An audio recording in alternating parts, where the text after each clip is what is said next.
الحمد لله نحمده ونستعينه ونستغفره ونعوذ بالله من شرور أنفسنا ومن سيئات أعمالنا من يهده الله فلا مضل له ومن يضلل فلا هادي له وأشهد أن لا إله إلا الله وحده لا شريك له وأشهد أن محمدًا عبده ورسوله أما بعد فإن خير الحديث كتاب الله وخير الهدي هدي محمد صلى الله عليه وعلى آله وسلم وشر الأمور محدثاتها وكل محدثة بدعة وكل بدعة ضلالة وكل ضلالة في النار. قال الله تبارك وتعالى ولا تبغي الفساد في الأرض إن الله لا يحب المفسدين. میرے محترم دینی بھائیوں، نوجوان ساتھیوں اور قابل احترام ماں اور بہنوں، اسلام دین رحمت ہے۔ اسلام امن و امان کا، راحت کا، کامیابی والا دین ہے۔ ایسا دین کہ اگر سماج میں، زندگیوں میں آ جائے تو دلوں کا سکون نصیب ہو، گھروں میں خیر و برکت آئیں اور سماج میں امن و امان آئے۔ اسلام ایسا دین ہے جس کے ذریعے انسان دنیا میں بھی عافیت کی زندگی پاتا ہے، سماج میں امن و امان آتا ہے، اور اسی طرح سے انسان کے لیے آخرت میں بھی اللہ کے عذاب سے، جہنم سے امن و امان کا وعدہ نصیب ہوتا ہے۔ لہٰذا ایک انسان کو چاہیے کہ وہ اللہ کے دین اسلام کے مطابق زندگی گزارے تاکہ دنیا میں بھی وہ محفوظ رہے، آخرت میں بھی محفوظ رہے۔ دنیا میں بھی اللہ کے عذاب سے وہ محفوظ رہے اور آخرت میں بھی اللہ تعالیٰ کی سزا سے وہ بچا رہے۔ اس میں کوئی شک نہیں کہ دین اسلام امن و شانتی کا دین ہے، لیکن دنیا کے سیاسی حالات میں بعض اوقات ایسے واقعات ہو جاتے ہیں جس کی وجہ سے لوگوں کے ذہنوں میں اسلام کے بارے میں سوالات پیدا ہو جاتے ہیں۔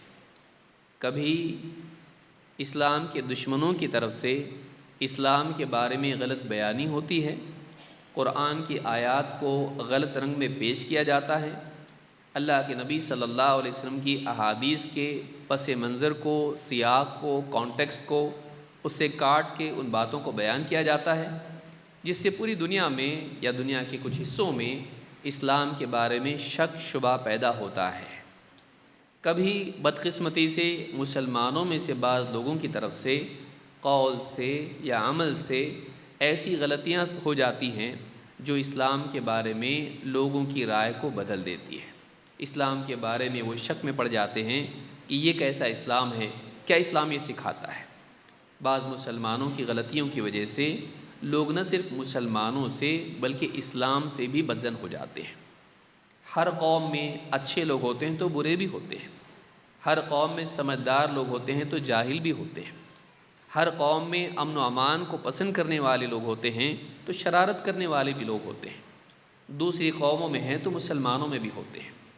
یہ وہ لوگ ہیں جو واقعی دین پر چلنے والے نہیں ہوتے ہیں، دین کے بارے میں ان کا اپنا ایک تصور ہوتا ہے اور اس بنیاد پر وہ دین کے معاملے میں غلطیاں کرتے ہیں اور امن کے راستے کو چھوڑ کر وہ لوگ شر کے اور دہشت گردی کے راستے پر چلتے ہیں۔ ایسے لوگ اپنی دنیا بھی خراب کرتے ہیں اور آخرت بھی۔ ایسے لوگ اسلام کا نام بھی خراب کرتے ہیں، یہ بڑا جرم ہے۔ لہٰذا موجودہ حالات میں جہاں اسلام کے خلاف بولنے والے موجود ہیں، وہیں بعض مسلمانوں کی غلطیوں کی وجہ سے، اور یہ بہت زیادہ نہیں، ایک مائنورٹی ہے، ان کی غلطیوں کی وجہ سے اسلام کا نام خراب ہوتا ہے اور اسلام کے بارے میں یہ کہا جاتا ہے کہ یہ دہشت گردی والا دین ہے۔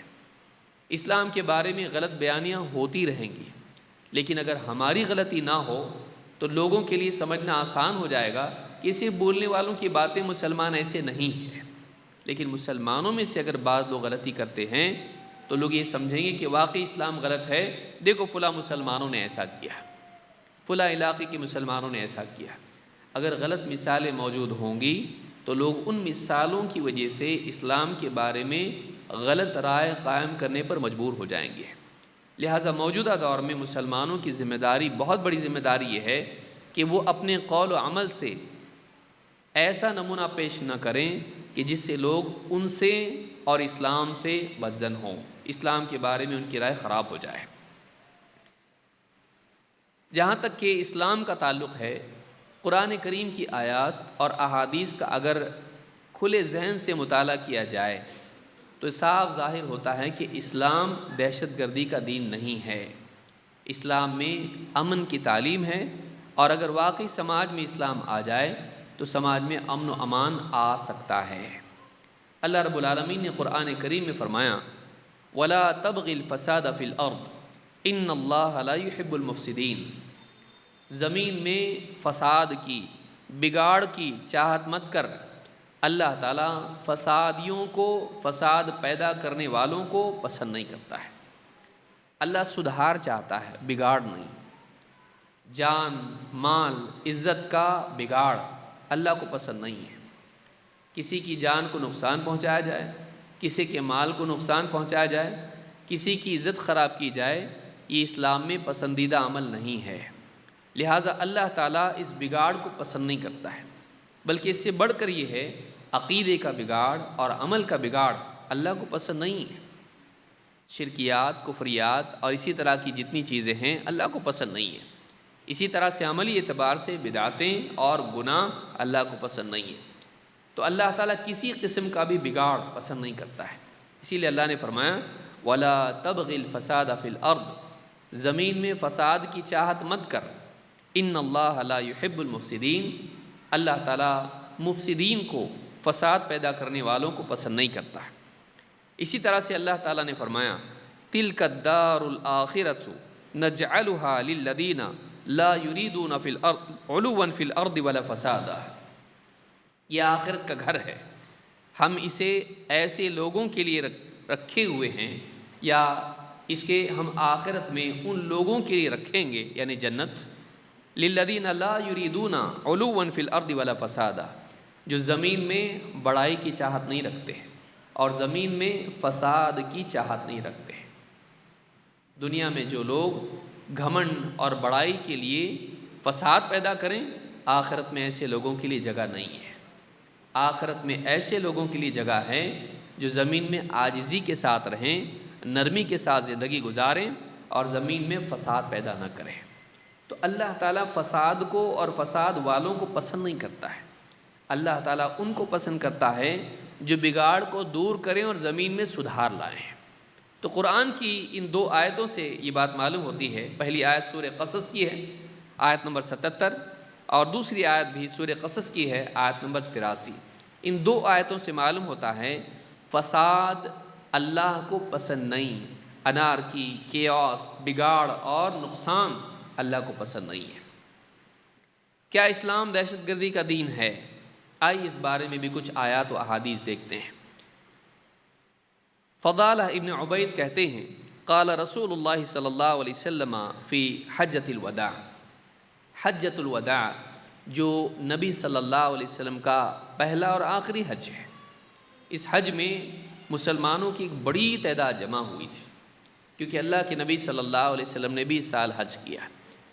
کہتے ہیں کہ حجۃ الوداع میں اللہ کے نبی صلی اللہ علیہ وسلم نے فرمایا الا اخبرکم بالمؤمن، کیا میں تم کو بتاؤں مومن کون ہیں؟ سارے صحابہ جمع ہیں، مسلمان جمع ہیں۔ اللہ کے نبی صلی اللہ علیہ وسلم نے کہا کیا میں تمہیں بتاؤں مومن کون ہیں؟ اور آپ نے خود جواب دیا، آپ نے فرمایا من امنہ الناس علی اموالہم وانفسہم، مومن وہ ہے جس سے لوگ اپنے مال اور اپنی جان کو امن و امان میں محسوس کریں، جو اپنی جان کو اور اپنے مال کو محفوظ محسوس کریں جن لوگوں سے، وہ مومن ہے۔ یعنی سچا مومن وہ ہے جو دوسروں کے لیے امن کا اور امان کا ذریعہ بنتا ہے۔ والمسلم من سلم الناس من لسانہ ویدہ، اور مسلمان وہ ہے جس کی زبان اور ہاتھ سے دوسرے لوگ سلامت رہیں، جو اتنا امن والا ہو کہ لوگ اس سے اپنے آپ کو محفوظ محسوس کریں، اپنی جان کے معاملے میں یا اسی طرح سے اپنے مال کے معاملے میں۔ اور واقعی مسلمان وہ ہے جو اپنے عمل سے دوسروں کو سلامتی دینے والا ہو، جس کی زبان سے اور اس کے ہاتھ سے دوسرے لوگ سلامت رہیں۔ تو جو امن و سلامتی والا ہے وہ ایمان اور اسلام والا ہے۔ اس حدیث سے بات معلوم ہوتی، جس کو امام احمد نے روایت کیا ہے، اور الصحیحہ میں شیخ الالبانی نے حدیث نمبر 549 پر اس کو ذکر کیا ہے۔ اس حدیث سے بات معلوم ہوتی ہے کہ مومن کا لفظ امن سے جڑا ہوا ہے اور مسلم کا لفظ سلامتی سے جڑا ہوا ہے۔ تو اسلام اور ایمان سلامتی اور امن کا دین ہے، امن اور سلامتی والا دین ہے۔ تو ایک مسلمان کو دنیا میں ایسے زندگی گزارنا چاہیے جس سے لوگوں کی جان و مال اور ان کی عزت سلامت رہے، محفوظ رہے۔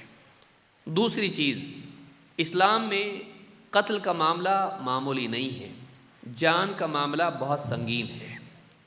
کسی کو آدمی ناحق قتل کر دے، چاہے وہ مسلمان ہو یا غیر مسلم ہو، اللہ کے ہاں جان کا معاملہ، خون کا معاملہ بہت سنگین ہے۔ کسی کو بھی آدمی قتل کر دے، ایسا نہیں ہو سکتا ہے۔ اللہ کے ہاں جان کا معاملہ کیا ہے، کتنی اہمیت ہے اس کی۔ اللہ کے نبی صلی اللہ علیہ وسلم فرماتے ہیں، اول ما یقضی بین الناس یوم القیامت فی الدماء، قیامت کے دن اللہ کے ہاں سب سے پہلے لوگوں میں خون کا فیصلہ ہوگا۔ قتل کر ڈالا کسی کو، کسی کی جان لے لی، سب سے پہلے اللہ کے ہاں قیامت کے دن فیصلہ ہوگا۔ تو اس کا فیصلہ اے سی بند کر دو، اے سی بند کر دیجیے۔ اس حدیث کو امام البخاری اور مسلم دونوں نے روایت کیا ہے۔ تو اس حدیث سے بات معلوم ہوتی ہے کہ اللہ کے ہاں جان کا معاملہ معمولی نہیں بلکہ بہت سنگین ہے۔ قرآن کریم میں بھی اللہ تعالیٰ نے فرمایا، من اجل ذالک کتبنا علی بنی اسرائیل انہ من قتل نفسا بغیر نفس او فساد فی الارض فکأنما قتل الناس جميعا ومن احیاها فکأنما احیا الناس جميعا۔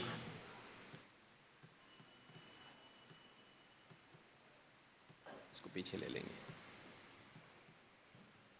اندر بھی بارش ہوتی ہے۔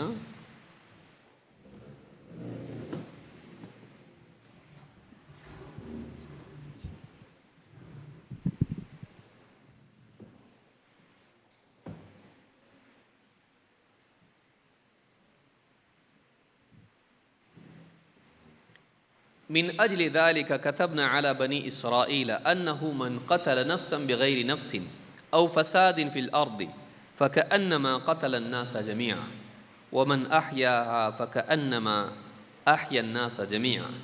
یہ سورۃ المائدہ کی آیت نمبر 32 ہے۔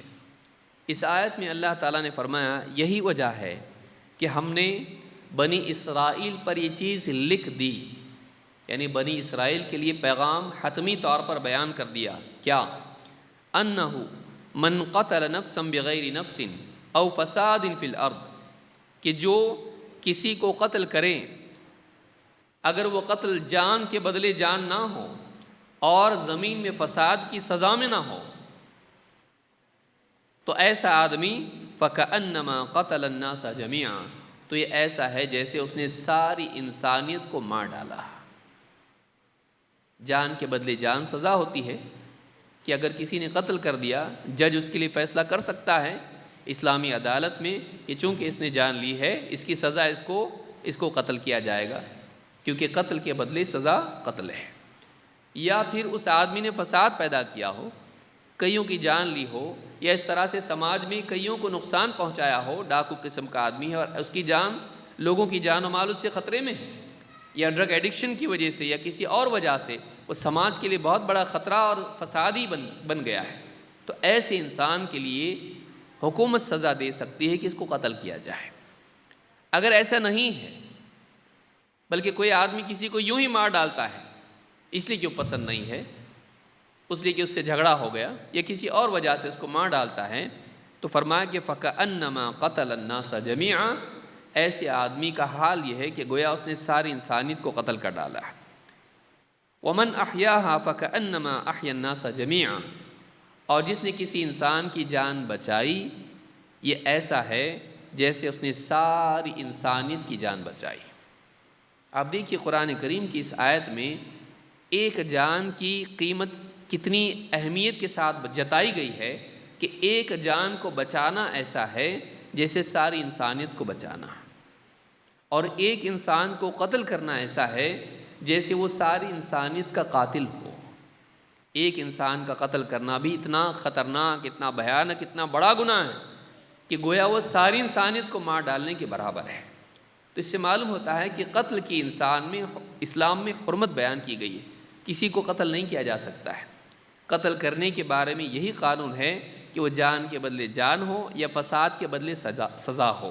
تو یہ حکومت طے کرتی ہے، کوئی عام آدمی نہیں کر سکتا ہے کہ کسی کو بھی مار ڈالا، یہ کوئی نہیں کر سکتا ہے۔ یہ حکومت کے بعد جج طے کر سکتا ہے، قاضی طے کر سکتا ہے، اس کے بعد گورنمنٹ کی طرف سے فیصلہ ہوگا، نہ یہ کہ کوئی عام آدمی اس کا فیصلہ کرنے لگ جائے۔ اور اگر کوئی مار ڈالے تو ایسا ہے جیسے اس نے ساری انسانیت کو مار ڈالا ہے۔ تو قرآن کریم میں جان کی اہمیت بیان کی گئی ہے کہ جان کو بچانا انسانیت کو بچانا ہے۔ تو کوئی آدمی ڈوبتے کو بچائے، یا دہشت گرد کسی کو مار رہے ہیں ان کو بچا لے، یا کسی اور حالات میں کسی کی جان بچائے، ڈاکٹر ہیں کسی کی جان بچا لے علاج کے ذریعے سے اللہ کی توفیق سے، تو ایسا ہے جیسے اس نے ساری انسانیت کو بچا لیا۔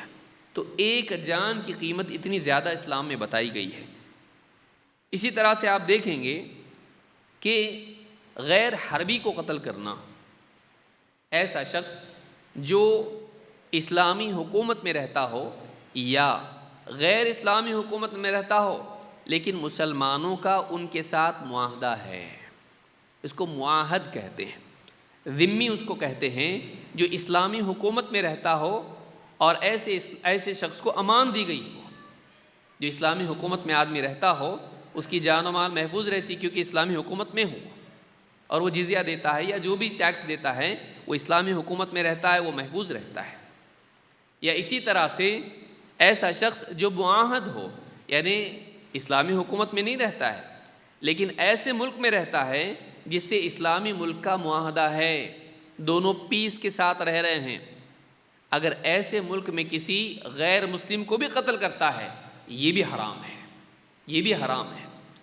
اللہ کے نبی صلی اللہ علیہ وسلم فرماتے ہیں من قتل معاہدا، جو کسی معاہد کو قتل کر دے، معاہد مسلمان نہیں ہوتا ہے، وہ کافر مشرک ہوگا، مسلمان نہیں ہو۔ ایسا مسلمان جو کسی معاہد کو قتل کر دے، لم یرح رائحۃ الجنہ، اس کو جنت کی خوشبو بھی نصیب نہیں ہوگی۔ وَإِنَّ رِيحَهَا تُوجَدُ مِن مَّسِيرَةِ 40 عَامًا، جبکہ جنت کی خوشبو 40 سال کے فاصلے سے محسوس ہونے لگ جاتی ہے۔ جنت کی خوشبو اتنی جنت یعنی خوشبو والی ہے کہ 40 سال کے فاصلے سے اس کی خوشبو محسوس ہوتی ہے، یعنی اتنا دور رہے گا جنت سے۔ جنت میں جانا تو بہت دور کی بات ہے، وہ جنت سے قریب بھی نہیں جا پائے گا، اس کو جنت کی خوشبو بھی نصیب نہیں ہوگی۔ کون؟ مسلمان۔ کیا کیا اس نے؟ کسی غیر مسلم کو قتل کیا، وہ مسلمان نہیں تھا، اس کو مار ڈالا اس نے۔ کس کو مارا؟ جس کا مسلمانوں کے ساتھ معاہدہ تھا۔ معلوم ہوا کہ غیر مسلم کی جان بھی محفوظ ہے اسلام میں، اگر وہ معاہد ہو یا ذمی ہو۔ تو ایسے معاملے میں جنگ کے حالات میں تو آپ دیکھتے ہیں سارے لوگ، ملکوں کی جنگیں ہوتی ہیں، ایک دوسرے کے خلاف لڑتے ہیں، لیکن معاہدہ اگر ہے ملکوں کے بیچ میں یا اسلامی حکومت میں کوئی غیر مسلم رہ رہا ہے اس کو قتل نہیں کیا جا سکتا ہے، یا مسلمان کسی غیر مسلم حکومت میں رہتا ہے اور معاہدے کے ساتھ وہاں رہتا ہے اس کو بھی کسی کو قتل نہیں کر سکتا ہے۔ اتنا اسلام میں یہ اسٹرکٹ معاملہ ہے جان کا، اور اس کی سزا یہ نہیں کہ دنیا میں اس کو قتل کیا جائے، اس کی سزا یہ ہے کہ ایسا آدمی جنت تو کیا جنت کی خوشبو بھی اس کو نصیب نہیں ہوگی۔ یہ کتنا سنگین معاملہ ہے۔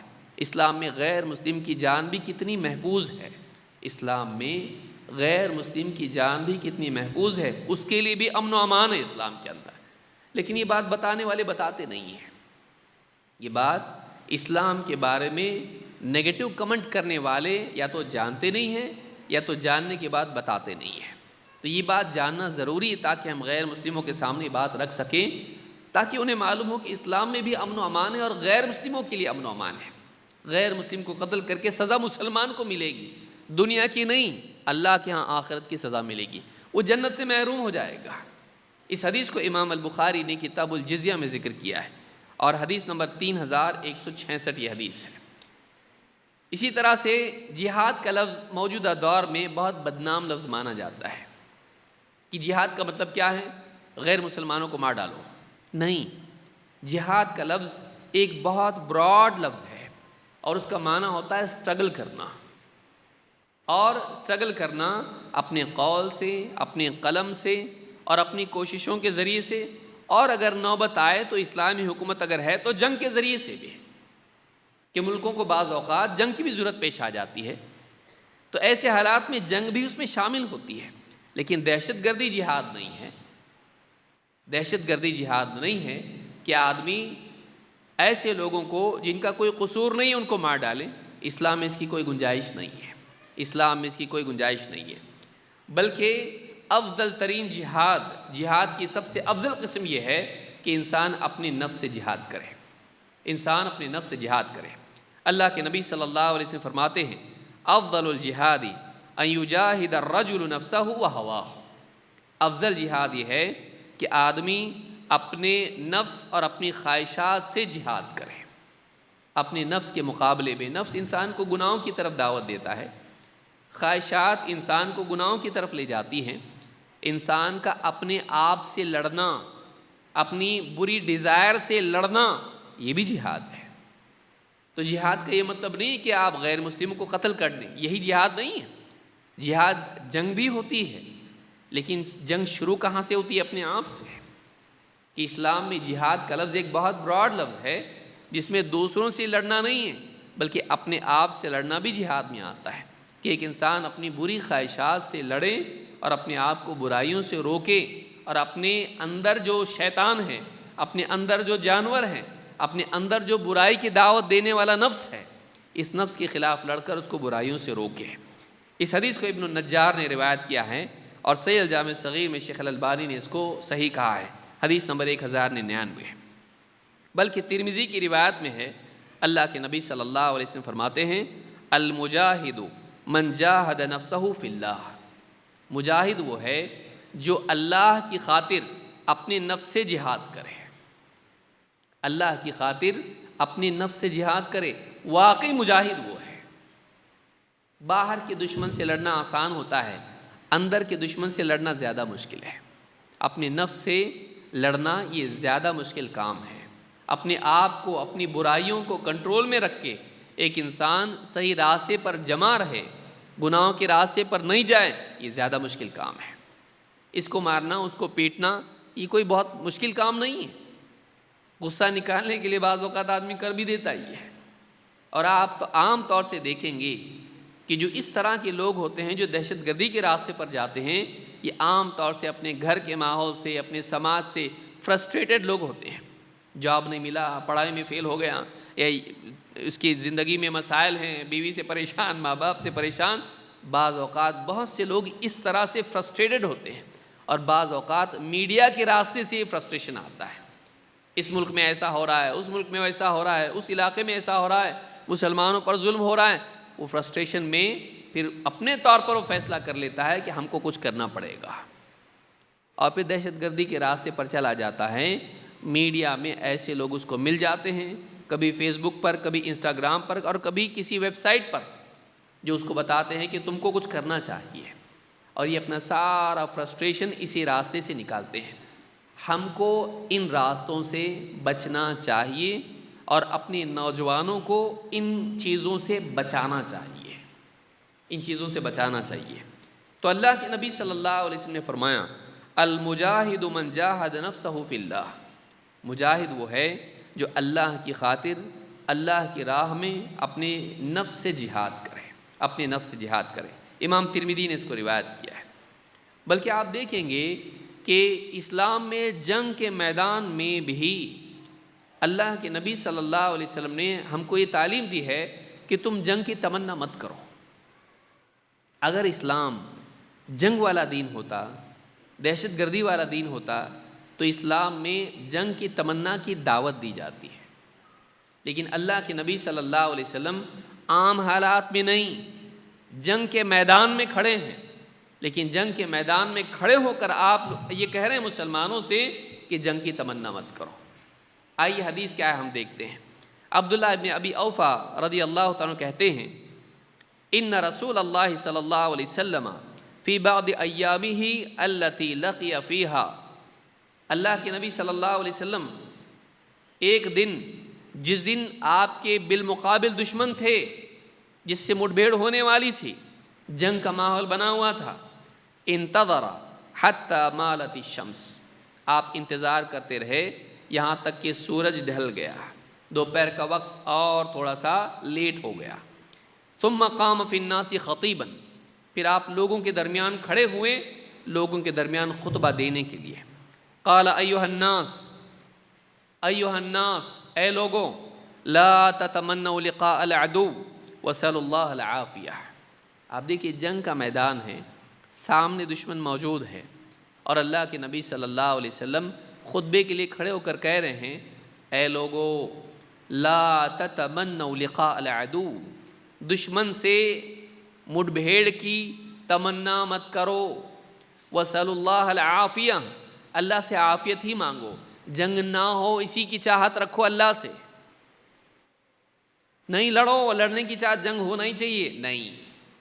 آپ نے کیا کہا؟ اے لوگو، دشمن سے تمہارا ٹکراؤ ہو اس کی چاہت مت کرو، بلکہ اللہ سے چاہو کہ اللہ عافیت کا معاملہ کرے، ٹل جائے جنگ کی نوبت ہی نہ آئے۔ وصلی اللہ العافیہ۔ اب دیکھیے اگر واقعی اسلام دہشت گردی کا دین ہے تو دہشت گردی کیا چاہتی ہے؟ دہشت، جنگ۔ لیکن آپ دیکھیے نبی کریم صلی اللہ علیہ وسلم جنگ کے میدان میں کہہ رہے ہیں اللہ سے عافیت مانگو، جنگ کی تمنا مت کرو۔ پھر لیکن آپ نے کیا کہا؟ فَإِذَا لَقِيتُمُوهُمْ فَاصْبِرُوا، لیکن اگر واقعی تمہارا ٹکراؤ ہو ہی جائے، اب سامنے والا مان ہی نہیں رہا اور جنگ چھڑ ہی جائے تو فَاصْبِرُوا، تو جمے رہو، پھر ڈٹے رہو۔ وَاعْلَمُوا أَنَّ الْجَنَّةَ تَحْتَ ظِلَالِ السُّيُوفِ، اور اگر جنگ چھڑ ہی جائے تو پھر ڈٹ کے رہو، بھاگو مت، جنگ کے میدان سے بھاگو مت۔ کوئی بھی قوم جنگ کے میدان سے بھاگنے والوں کو پسند کرتی؟ کوئی بھی ملٹری ایسی ہے جو یہ پسند کرتی کہ بھاگنا چاہیے واپس الٹے پاؤں؟ نہیں۔ کسی بھی ملک کی فوج کو یہی سکھایا جاتا ہے کہ بھاگنا نہیں ہے، یہی اسلام میں بھی سکھایا گیا ہے۔ اسلام میں بھاگنے کی دعوت نہیں ہے، کہا کہ تم جنگ کی تمنا مت کرو، اللہ سے عافیت مانگو، لیکن پھر بھی اگر جنگ چھڑ ہی جائیں تو اب ڈٹے رہو، جمے رہو، اور اچھی طرح جان لو کہ جنت تلواروں کے سائے میں ہے۔ لیکن آپ دیکھیے اس کو کاٹ کے بیان کر دیا جائے، دیکھو اسلام میں بتایا گیا ہے کہ جنت تلواروں کے سائے میں، خلاص۔ اب کیا پڑھنے والا غیر مسلم کیا سمجھے گا؟ دیکھو ان کی جنت ہی تلواروں کے سائے میں ہے تو ہمیشہ تلوار نکالے رہو۔ نہیں، آپ اوپر سے حدیث کو پڑھتے آئیں، کوشش کرو کہ جنگ ٹل جائے، تمنا مت کرو لڑنے کی، جنگ نہیں ہو تو اچھا۔ یعنی اسلام میں یہ بتایا گیا کہ جنگ نہ ہو تو اچھا، جنگ نہ ہو تو اچھا، کیونکہ میدان جنگ میں کہہ رہے ہیں تمنا مت کرو، تمنا مت کرو، کیونکہ انسان بعض اوقات اندر سے جب ہوتا ہے تو چھڑ ہی جاتا ہے معاملہ، لڑنا چاہ ہی رہا ہے آدمی، جھگڑا ہو ہی تو جھگڑا ہوگا ہی، اندر سے تمنا کرو نہیں ہو، عافیت مانگو اللہ سے، دعا کرو اللہ سے اللہ عافیت سے ٹل جائے معاملہ۔ لیکن اگر نہیں ہو، جنگ چھڑ ہی جائے تو پھر فوج کے لیے حکم کیا ہے؟ پھر اب تم کو لڑنا پڑے گا، اب بھاگنا نہیں ہے۔ اور ایسے وقت میں کہا گیا کہ ایسے وقت میں یاد رکھو جنت تلواروں کے سائے میں ہے، لیکن یہ آخری جملہ ہے، اس سے پہلے کیا آ رہا ہے؟ جنگ کی تمنا مت کرو۔ اگر اسلام دہشت گردی والا دین ہوتا تو یہ نہیں سکھایا جاتا کہ جنگ کی تمنا مت کرو۔ اسلام امن و امان کا دین ہے، اس میں یہ سکھایا گیا کہ تم جنگ کی تمنا مت کرو، لیکن اگر جنگ چھڑ جائے پھر کیا کرو؟ پھر تم کو ڈٹے رہنا ہے۔ لیکن یہ دہشت گردوں کے لیے نہیں ہے، یہ حکومت کی فوج کے لیے ہے، یہ ان لوگوں کے لیے ہے جو واقعی شرعی احکام کے تحت جنگ لڑ رہے ہیں۔ کیونکہ بعض اوقات مجبوری ہوتی ہے، جنگ کی نوبت آ ہی جاتی ہے۔ تو ایسے وقت میں بتایا گیا ہے کہ ایسے وقت میں بھاگنا نہیں ہے بلکہ میدان جنگ میں ٹکے رہنا ہے۔ اس حدیث کو امام البخاری اور مسلم دونوں نے روایت کیا ہے۔ صحیح بخاری حدیث نمبر 7337۔ تو اس حدیث سے بھی یہ بات معلوم ہوتی ہے کہ اسلام میں جنگ کی تمنا نہ کرنے کی ترغیب دی گئی ہے۔ نمبر 6، اسلام میں صلح کی ترغیب ہے۔ ٹھیک ہے بھائی، جنگ کے حالات بن گئے یا جنگ ہو رہی ہے، پھر اس کے بعد کیا صلح کے لیے کوئی پہل ہوتی ہے، صلح کو قبول کر لو۔ اللہ کے نبی صلی اللہ علیہ وسلم سے اللہ نے کہا وَإِن جَنَحُوا لِلسَّلْمِ فَاجْنَحْ لَهَا وَتَوَكَّلْ عَلَى اللَّهِ، اگر دشمن تمہارے مقابل، جو تمہارے خلاف لوگ ہیں، اسلام کے دشمن ہیں، مشرکین کفار، اس زمانے میں جنگیں چلتی تھیں، کئی جنگیں ہوئی مسلمانوں کی کفار قریش کے ساتھ میں، کہا وَإِن جَنَحُوا لِلسَّلْمِ فَاجْنَحْ لَهَا، اگر وہ صلح کی طرف جھکاؤ ان کا دکھائی دے تو اے نبی آپ بھی اس طرف جھک جائیں۔ اگر ان کا میلان صلح کی طرف، صلح کس کو کہتے ہیں، دونوں میں صلح ہو جائے، جنگ نہیں کریں گے، پیس ٹریٹی، نو وار، جنگ ختم، جنگ بندی، اگر وہ صلح کی طرف مائل ہوں تو اے نبی آپ بھی صلح کی طرف مائل ہو جاؤ۔ یہ نہیں کہا کہ صلح کی طرف وہ مائل ہوں تو آپ نہیں لڑو، مت لڑو ہی، اس کے بعد بھی صلح مت کرو، نہیں کہا گیا۔ اگر وہ صلح کی طرف مائل ہو جائیں تم بھی صلح کرنے کے لیے تیار ہو جاؤ، وَتَوَكَّلْ عَلَى اللَّهِ، اور اللہ پر بھروسہ رکھو۔ یہ مت سوچو کہ وہ صلح کرنے کی بات کریں گے اور پھر جنگ کریں گے تو ہم کیا کریں، نہیں، اللہ پہ بھروسہ رکھو۔ اگر وہ صلح کے لیے تیار ہیں تم بھی صلح کے لیے تیار ہو جاؤ۔ معلوم ہوا کہ اسلام میں صلح کی ترغیب دی گئی ہے۔ جنگ کے حالات بھی ہوں، اگر سامنے والا پیس کے لیے تیار ہے تم بھی پیس کے لیے تیار ہو جاؤ۔ اس سے معلوم ہوتا ہے کہ اسلام امن کو پسند کرنے والا دین ہے، کہ جنگ کے حالات میں بھی اگر امن کی گنجائش ہو سکتی ہے اور ان کا جھکاؤ دکھائی دیتا ہے تم بھی ان کے لیے جھک جاؤ، فَاجْنَحْ لَهَا، تم بھی اس کی طرف مائل ہو جاؤ۔ تو اس سے معلوم ہوتا ہے کہ اسلام امن و امان کا دین ہے۔ اگر صلح کی گنجائش ہو تو صلح کرنا چاہیے، زبردستی جنگ نہیں کرنا چاہیے۔ سورہ انفال کی آیت نمبر 61 میں یہ بات اللہ نے کہی ہے۔ اسی طرح سے بعض لوگوں میں یہ تصور ہے کہ اسلام یہ سکھاتا ہے کہ جو بھی مسلمان نہیں ہے مار ڈالو اس کو، جو بھی مسلمان نہیں ہے اس کو کیا کرو، قتل کرو۔ اور آیتیں بھی پیش کی جاتی ہیں جو کہ جنگ کے حالات کی آیتیں ہیں، وَقَاتِلُوهُمْ حَتَّى لَا تَكُونَ فِتْنَةٌ، یا اسی طرح سے وَاقْتُلُوهُمْ حَيْثُ ثَقِفْتُمُوهُمْ، تم مشرکین کو جہاں بھی پاؤ مار ڈالو۔ یہ آیت جنگ کے حالات کے لیے ہے، عام حالات میں نہیں۔ یہ جو آیت ہے یہ جنگ کے حالات میں ہے، عام حالات میں نہیں ہے۔ لیکن جو آیت جنگ کی حالت کی ہے، آپ دیکھیے ملٹری کو کیا بتایا جائے گا، جب ملٹری کسی بھی ملک کی حملہ کرتی کسی دوسرے ملک پر، کسی دوسری فوج پر، کیا بولتے ہیں، گلے ملو جا کے ان سے کہا جاتا ہے کہ تم کو مارنا ہے دشمن کو۔ ان کا کمانڈر، ان کا جنرل ان کو یہی بتاتا ہے، تو کیا کہا جائے گا، یہ پیس پسند نہیں کرتے ہیں، یہ امن کو پسند کرنے والے لوگ نہیں ہیں۔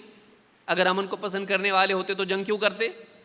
بعض حالات میں جنگ ناگزیر ہو جاتی ہے، جنگ لازمی ہو جاتی ہے اور کوئی آپشن نہیں ہوتا ہے، ایسے وقت میں جنگ کرنی پڑتی ہے۔ یہ دنیا کی ہر حکومت اور ہر فوج جانتی ہے۔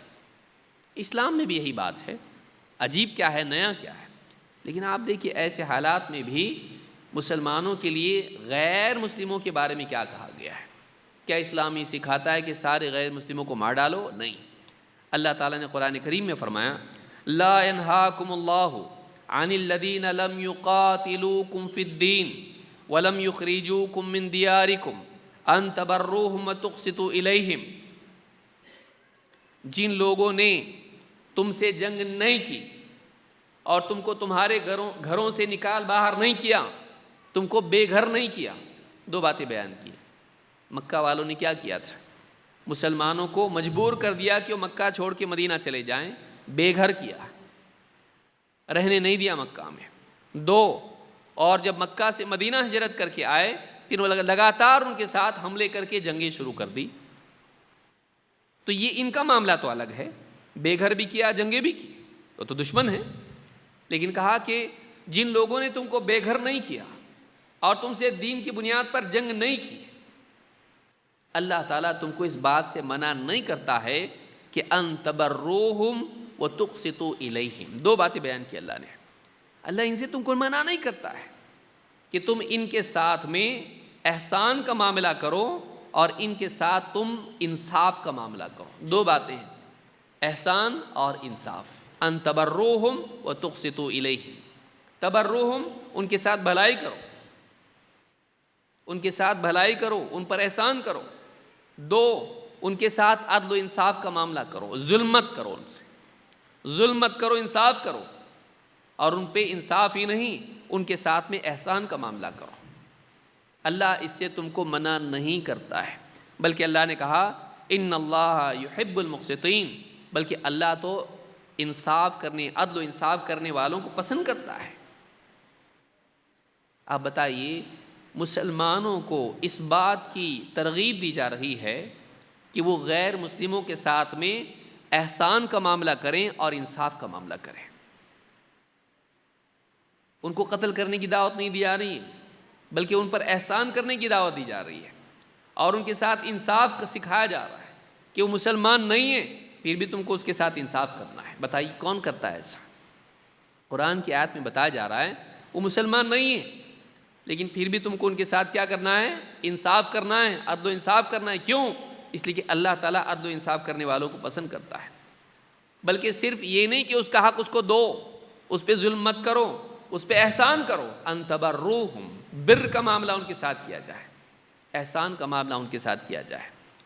اس آیت سے معلوم ہوتا ہے کہ جو بھی جنگ کے معاملات ہیں، قتل کے معاملات ہیں، یہ ان کے لیے ہے جن سے جنگ چھڑی ہوئی ہے، ان کے لیے نہیں جن سے جنگ نہیں ہو رہی ہے. جن سے جنگ مسلمانوں کی نہیں ہے ان کے ساتھ احسان اور انصاف کا معاملہ کرنا چاہیے. تو یہ نہیں ہے کہ غیر مسلموں کو اسلام قتل کرنے کی دعوت دیتا ہے، نہیں، بلکہ یہ جنگ جن سے چھڑی ہوئی ہو ان کے لیے معاملات ہیں. باقی لوگوں کے ساتھ میں احسان اور انصاف کا معاملہ سکھایا گیا ہے. اس سورہ الممتحنہ کی آیت نمبر 8 ہے. بلکہ جنگ کے حالات میں بھی اگر کوئی غیر مسلم مسلمانوں کے پاس پناہ لیتا ہے تو اس کو پناہ دینا چاہیے. ایک غیر مسلم کو نہ صرف یہ کہ آپ قتل نہیں کر سکتے، آپ سے اگر وہ پناہ مانگتا ہے، سیکیورٹی مانگتا ہے، ریفیوج مانگتا ہے، تو آپ کو اس کو ریفیوج دینا ہے، آپ کو اس کی جان کی حفاظت کرنا ہے. اتنا ہی نہیں بلکہ آپ کو اس کو سیفلی اس کی اس جگہ تک پہنچانا ہے جہاں وہ سیف ہے. آئیے کون سی آیتیں دیکھتے ہیں. اللہ تعالیٰ فرماتا ہے وَإِنْ أَحَدٌ مِّنَ الْمُشْرِكِينَ اسْتَجَارَكَ فَأَجِرْهُ حَتَّى يَسْمَعَ كَلَامَ اللَّهِ. اور اگر مشرکین میں سے کوئی شخص تم سے حفاظت مانگے، تم سے اگر پناہ مانگے، سیکیورٹی مانگے، تم سے اگر ریفیوج مانگے، اس کو پناہ دو، اس کو حفاظت دو. حَتَّى يَسْمَعَ كَلَامَ اللَّهِ، یہاں تک کہ وہ اللہ کا کلام سن لے. وہ تمہارا دشمن کیوں بنا؟ اس لیے کوئی اسلام کو نہیں جانتا ہے، وہ یہ سمجھتا ہے کہ تم برے لوگ ہو، وہ قرآن کی بات نہیں جانتا ہے، وہ اسلام کی بات نہیں جانتا ہے. اس کو پناہ دو اور اس کو بتاؤ اسلام کیا سکھاتا ہے تاکہ اس کی دشمنی ختم ہو جائیں. وہ غلط فہمی کی وجہ سے تمہارا دشمن بنائیں. اس کو صحیح نالج پہنچاؤ، اس کو قرآن کی صحیح تعلیمات پہنچاؤ، اس لیے کہ اصل علم قرآن کا علم ہے اور اس کے بعد سنت کا، اس کے ساتھ سنت کا. حتی یسمع کلام اللہ، اس کو پناہ دو یہاں تک کہ وہ اللہ کا کلام سنیں. ثم ابلغہ مأمنہ، یہ عجیب ہے، اس کو پناہ دو نمبر 1. نمبر 2 کیا ہے؟ ثم ابلغہ مأمنہ، پھر اس کو اس کے امن کی جگہ پہنچاؤ. تمہارے پاس وہ ٹیمپرری رکا ہوا ہے، کچھ وقت کے لیے رکا ہوا ہے وقتی طور پر، لیکن اس کا امن کا مقام کہیں اور ہے جہاں وہ سیف رہتا ہے. تمہارا کام ہے کہ تم لے جا کے اس کو وہاں چھوڑو جہاں وہ سیف ہے، جہاں وہ رہتا ہے، جہاں اس کی حفاظت زیادہ بہتر طریقے سے ہو سکتی ہے. ثم ابلغہ مأمنہ، کیوں ایسا کرنا ہے تم کو؟ کیوں قرآن سنانا ہے اس کو؟ ذالک بأنہم قوم لا یعلمون، اس لیے کہ یہ جو لوگ ہیں یہ نہیں جانتے ہیں۔ یہ لوگ کیا ہیں؟ یہ نہیں جانتے، اس لیے تمہارے دشمن بنے ہوئے ہیں۔ اگر اسلام کو جان لیں تو تمہارے دشمن نہیں بنیں گے، سوائے ایسے لوگوں کی جو ایک دم بگڑے ہوئے ہیں۔ لیکن جن لوگوں میں انسانیت باقی ہے، اگر اسلام کا پیغام وہ اپنی اینک اتار کے پڑھیں اور اپنے کانوں کی کپاس نکال کے سنیں، انٹرپریٹر کو نکال کے اگر وہ سنتے ہیں، ایز اٹ از اسلام کے پیغام کو اگر وہ سنیں، اسلام کو ناپسند نہیں کریں گے۔ یہ تو تشریحات کے جال میں وہ پھنسے ہوئے ہیں، انٹرپریٹیشن کے جال میں وہ پھنسے ہوئے ہیں کہ اسلام کی تعلیمات کو بگاڑ کے لوگوں نے ایسا پیش کیا ہے، اسلام کے دشمنوں نے، کہ لوگ اسلام سے بدظن ہیں۔ تم اس کو صحیح ڈھنگ سے اسلام بتاؤ اور اس کو حفاظت دو اور اس کی حفاظت کی جگہ پہنچا کے چھوڑ کے آؤ اس کو۔ کیوں کرنا ہے تم کو ایسا؟ اس لیے کہ ان کو نہیں معلوم ہے۔ معلوم ہے کہ اکثریت انسانوں کی اسلام اور مسلمانوں کی دشمن اس لیے ہوتی ہے کہ وہ اسلام کے بارے میں واقعی صحیح جانتی نہیں ہے۔ اگر صحیح پیغام لوگوں تک پہنچایا جائے تو اسلام سے نفرت کرنے کی بجائے اسلام کو پسند کریں گے، اور ایسا ہوا ہے ہسٹری میں اور ہوتا جا رہا ہے روزانہ۔ کئی لوگ اسلام کے بارے میں پروپیگنڈا سنتے ہیں اور پھر دیکھیں گے کیا ہے قرآن میں، اور پڑھتے ہیں، اور پڑھنے کے بعد بولتے ہیں میں نے جو سنا تھا سب جھوٹ، سب غلط، اسلام ایسا نہیں ہے، اسلام ایسا ہے۔ کھلے ذہن سے جب آدمی اسلام کا مطالعہ کرتا ہے تو اس کا کنکلوژن کچھ اور ہو جاتا ہے۔ یہ جو ایٹماسفیئر ہے، یہ جو ماحول ہے، یہ دینے کی کوشش مسلمانوں کو کرنا چاہیے کہ لوگ کھلے ذہن سے اسلام کے پیغام کو، قرآن کے پیغام کو، سنت کے پیغام کو سننے والے بنیں۔ اگر ایسا ہوگا تو اسلام کے دشمن اسلام کے دوست بن جائیں گے۔ یہ جو آیت میں نے پڑھی ہے یہ سورہ التوبہ کی آیت نمبر 6 ہے، بلکہ اس سے آگے بڑھ کر اسلام میں، اب دیکھیے اسلام اگر دہشت گردی والا دین ہے، مشرکین کو پناہ دے سکتا ہے اسلام؟ اور پناہ دے کے اس کو اس کی سیفٹی کی جگہ پہنچاؤ، ایسا کیسا ہوتا؟ مار ڈالو اس کو، گلا دبا دو اس کا، زہر دے کے مار ڈالو اس کو، بندوق مار دو اس کو، پھانسی دے دو اس کو، تلوار اس کی گردن پہ چلا دو، اس کو امن و امان دو، سیکیورٹی دو، اور اس کو اس کی امن کی جگہ پہنچاؤ۔ تمہارا کام ہے پہنچانا، اس کو چھوڑ نہیں سکتے۔ جا، کیا کہا؟ ثم ابلغہ مأمنہ، تم لے جا کے اس کو چھوڑ کے آؤ اس کی، کیونکہ راستے میں کچھ بھی ہو سکتا ہے، غلط فہمی سے کوئی قتل کر سکتا ہے اس کو دشمن سمجھ کے۔ تمہارا کام ہے کہ تمہارا آدمی اس کے ساتھ میں اسکورٹ، اس کو لے کے جا کے اس کو چھوڑ کے آئے، یہ محفوظ جگہ اس کو چھوڑنا ہے، کیونکہ اس نے پناہ لی ہے۔ تم خیانت نہیں کر سکتے، دھوکہ نہیں دے سکتے اس کو کہ تم نے سیکیورٹی دی اور پھر اس کو سیکیورٹی دے کے قتل کر دو اس کو۔ اسلام میں جائز نہیں ہے، دھوکہ اسلام میں جائز نہیں، اس طرح سے خیانت اسلام میں جائز نہیں ہے۔ اگر اسلام دہشت گردی والا دین ہوتا اور فساد والا دین ہوتا تو اسلام میں یہ نہیں ہوتا، بلکہ آپ دیکھیں گے کہ اسلام میں برائی کے بدلے بھلائی سکھائی گئی ہے۔ سامنے والا برا کر رہا، پھر بھی آپ اس کے ساتھ اچھا کرو۔ اس کی تعلیم کیسے ہوتی؟ ایسے دین میں جو دہشت گردی والا ہو۔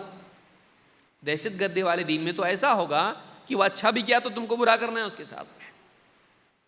یہ کیا بات ہوئی کہ وہ برا کر رہا ہے تم اچھا کرو؟ کیوں؟ تاکہ وہ دوست بن جائے۔ تو دوست کیسا بنا رہے عام؟ دہشت گردی والا دین دوست بناتا؟ وہ تو دشمن بناتا ہے، دشمن بنو بولتا ہے۔ یہاں دوست بنانے کی بات کیسے ہو رہی ہے؟ قرآن کریم میں اللہ تعالیٰ نے فرمایا وَلَا تَسْتَوِي الْحَسَنَةُ وَلَا السَّيِّئَةُ، بھلائی اور برائی، اچھائی اور برائی، اچھا اخلاق اور برا اخلاق، اچھا سلوک برا سلوک برابر نہیں ہو سکتے۔ وَلَا تَسْتَوِي الْحَسَنَةُ وَلَا السَّيِّئَةُ ادْفَعْ بِالَّتِي هِيَ أَحْسَنُ، تم برائی کے بدلے میں بھلائی کرو، تم برائی کے بدلے میں بھلائی کرو۔ ادْفَعْ بِالَّتِي هِيَ أَحْسَنُ فَإِذَا الَّذِي بَيْنَكَ وَبَيْنَهُ عَدَاوَةٌ كَأَنَّهُ وَلِيٌّ حَمِيمٌ، جب تم برائی کے بدلے بھلائی کرو گے تو تم دیکھو گے کہ جو تمہارا دشمن تھا وہ تمہارا بہت قریبی دوست بن گیا ہے۔ جب تم برائی کے بدلے، اچھا یہ مسلمانوں کے لیے ہے، یہ جو صورت ہے یہ مکی صورت ہے، مکہ میں نازل ہوئی، جہاں مشرکین سے آئے دن مسلمانوں کے مسائل چلتے رہتے تھے، مظلوم تھے مسلمان۔ اس ماحول میں کہا جا رہا ہے کیا کہ تم برائی کے بدلے بھلائی کرو، اگر تم ایسا کرو گے تو تم دیکھو گے کہ جو تمہارا دشمن تھا کل تک وہ تمہارا دوست بن گیا ہے۔ دشمن کو دوست بنانے کی دعوت دی جا رہی ہے اور اس کا نسخہ بتایا جا رہا ہے، اور نسخہ کیا ہے؟ تمہارا دشمن تم سے برائی کرتا ہے نا، تم بھلائی کرو اس کے جواب میں۔ یہ صرف صبر کرو برداشت کرو کی بات نہیں ہے، بلکہ تم ایک قدم آگے بڑھو، آگے بڑھ کر تم کیا کرو؟ وہ برا کر رہا ہے نا، تم اس کے ساتھ اچھا کرو۔ ادفع باللتی ہی احسن فاذا الذی بینک وبینہ عداوۃ کأنہ ولی حمیم۔ تو تم دیکھو گے کہ تمہارا جو دشمن بنا ہوا تھا وہ تمہارا قریبی دوست بن گیا ہے۔ وما یلقاها الا الذین صبروا، لیکن یہ جو چیز ہے برائی کے بدلے بھلائی کر کے دشمن کو دوست بنا لینا، یہ ہر ایک کے بس کی بات نہیں ہے۔ اللہ نے فرمایا وما یلقاها الا الذین صبروا، یہ توفیق انہی کو ملتی ہے جو بہت صبر کرنے والے ہوتے ہیں، بہت صبر کرنے والے ہوتے ہیں، جو اپنے جذبات کے بہاؤ میں بہتے نہیں ہیں، جو امپلسو نہیں ہوتے ہیں، جذباتی نہیں ہوتے ہیں، بلکہ جو بہت صبر کے ساتھ میں قدم اٹھانے والے ہوتے ہیں، جو اپنے جذبات کو قابو میں رکھنے والے ہوتے ہیں۔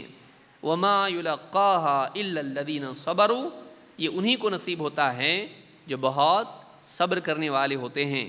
وما یلقاها الا ذو حظ عظیم، اور یہ چیز انہی کو نصیب ہوتی ہے جنہیں اللہ تعالیٰ نے بھلائی کا بہت بڑا حصہ عطا کیا ہے، جو بڑی تقدیر والے ہیں، بڑی قسمت والے ہیں، انہی کو یہ چیز نصیب ہوتی ہے کہ وہ اپنے آپ کو اتنا کنٹرول کرتے ہیں کہ دشمن کے ساتھ بھی بھلائی کرتے ہیں، اتنی بھلائی کہ دشمن بھی شرمندہ ہو کر اپنا ہتھیار ڈال دیتا ہے، دشمنی چھوڑ کے دوست بن جاتا ہے۔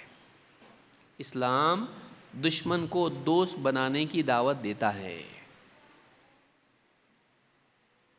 اور یہ بہت بڑی چیز ہے کہ سماج میں انسان ایسے ہو جائیں کہ وہ دشمن کے ساتھ بھی اچھا سلوک کریں تاکہ وہ دوست بن جائے۔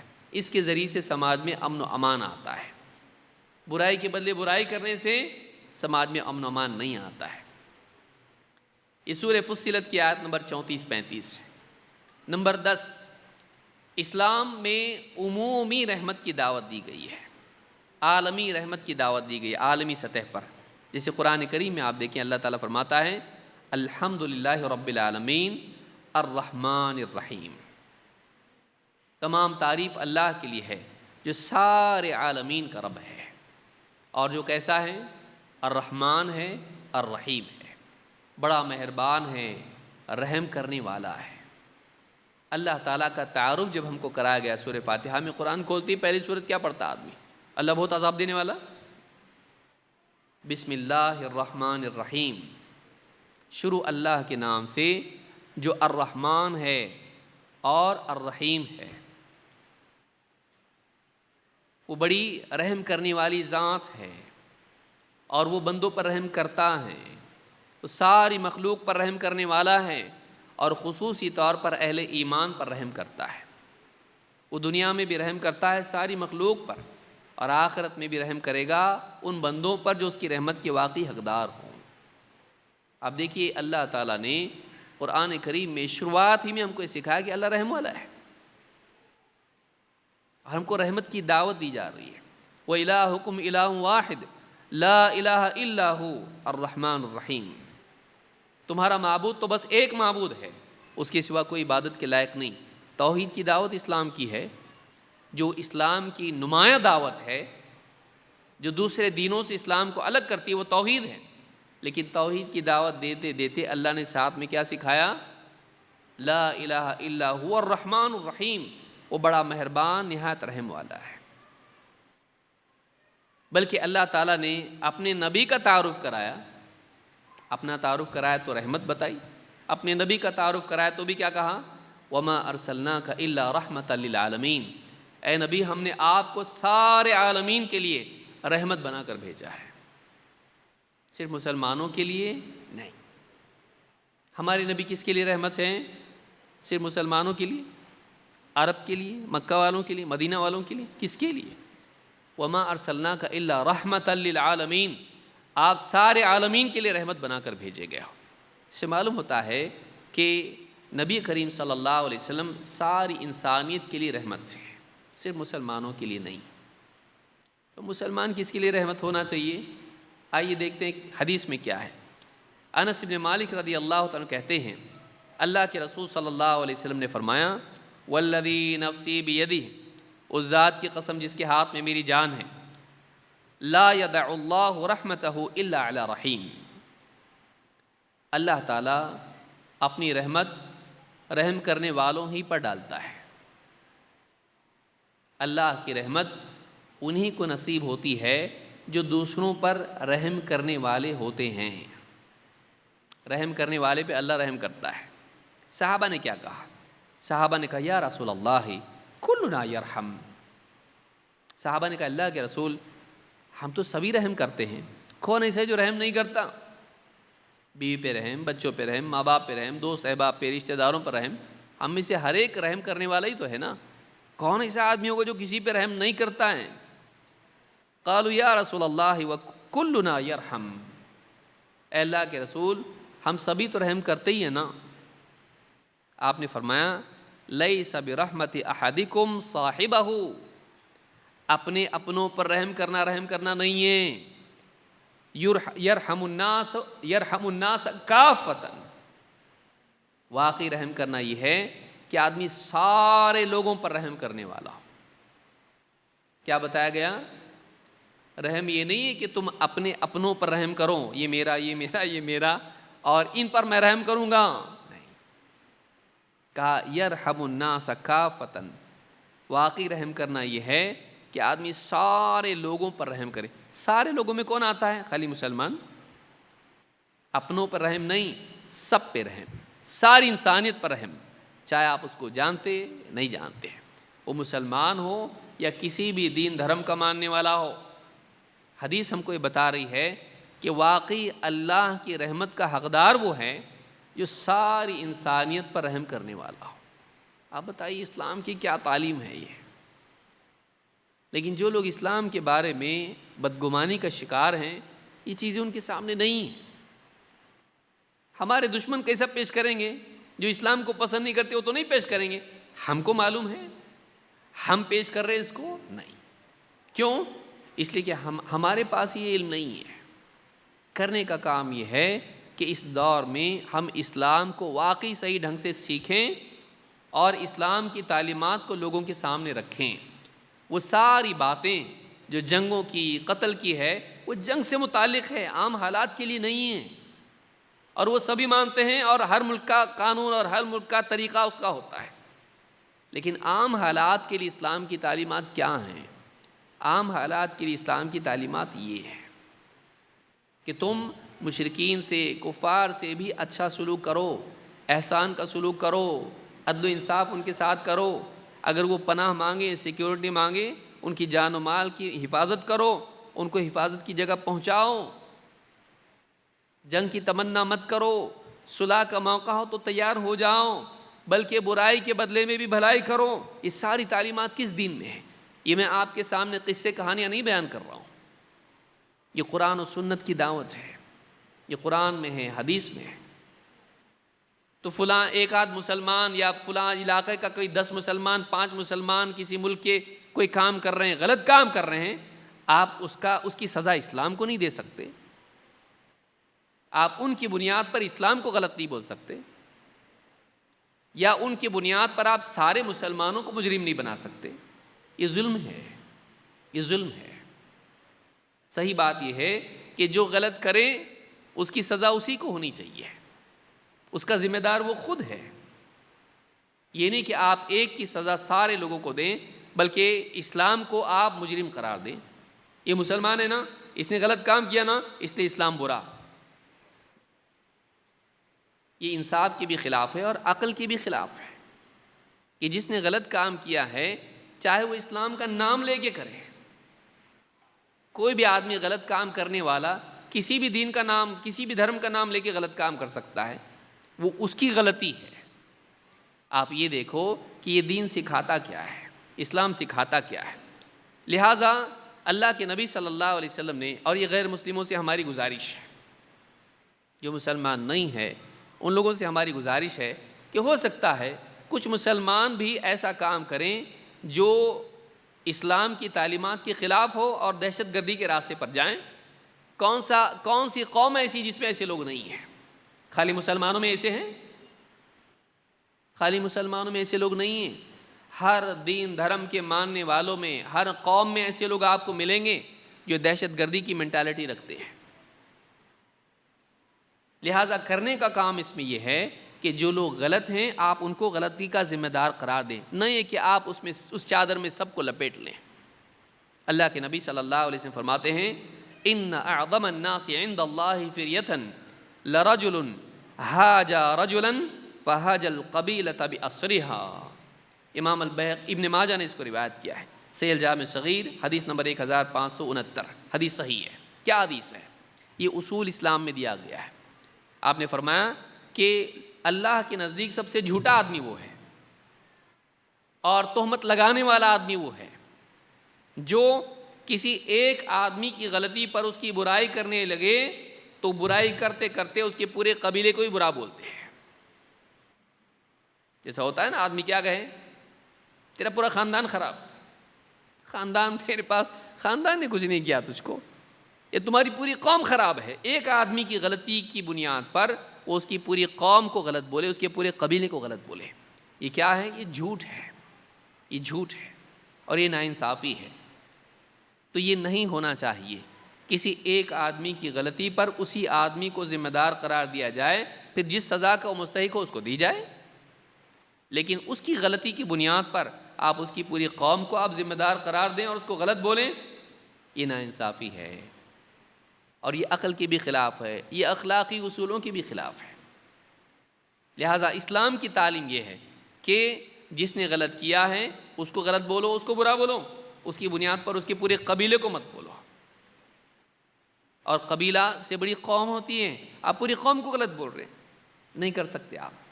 اس کی سزا پوری قوم کو آپ نہیں دے سکتے، چاہے وہ سزا قولی ہو یا عملی ہو. لہٰذا اسلام عدل و انصاف والا دین ہے، امن و امان والا دین ہے، رحمت والا دین ہے.